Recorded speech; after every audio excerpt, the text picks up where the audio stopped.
250,000 ռուբլի այս գումարը Արցախյան ազատամարտի մասնակից Սամվել Սիմոնյանի խոսքերով նա պատերազմի տարիներին տվել է պետությանը զենք գնելու համար։ Ըստ նրա 30 տարվա իր խնայողությունը նա տրամադրել էր պատերազմից հետո հետ ստանալու եւ իր տունը վերակառուցելու պայմանով։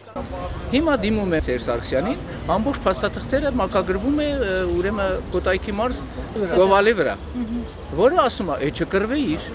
ինձ անձամբ ասել է եւ ասել է, ես գիտես գումար կտամ, որ տունդ վերակառուցես։ Կովալ ասելով ազատամարտիկը նկատի ունի Կոտայքի մարզպետ Կովալենկո Շահգելձյանին։ Սամվել Սիմոնյանը, ինչպես նաև մի խումբ ազատամարտիկներ այս գիշեր լուսացրել են Ազատության հրապարակում։ Նրանք երրորդյա նստացույց են հայտարարել, պահանջելով սոցիալական փաթեթի բավարարում։ Երկօրյա բողոքի ակցիայի ընթացքում ազատամարտիկներին այցելել է միայն Պաշտպանության նախարարության ներկայացուցիչ գնդապետ Սուրեն Հարությունյանը։ Զրուցել ենք, ասել որ ընթացքի մեջ է, կառավարությունը զբաղվում է լրջորեն այդ հարցով, լավ է լինելու։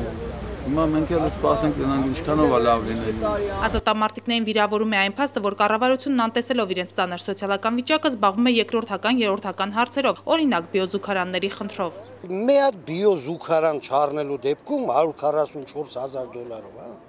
կարող են 14 ազատամարտիկի, մարդը $10,000 այս քաղաքի արվարձաներում տներ կան վաճառող։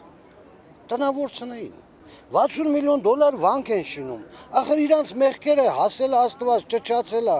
երկրի վրա միլիոնատ վանք էլ շինեն, իրանք չեն կարող առկայություն գնալ։ Հաշման տամ ազատամարտիկների խոսքերով այսօր կառավարությունն իրենց նույնիսկ անվճար դեղ չի հատկացնում։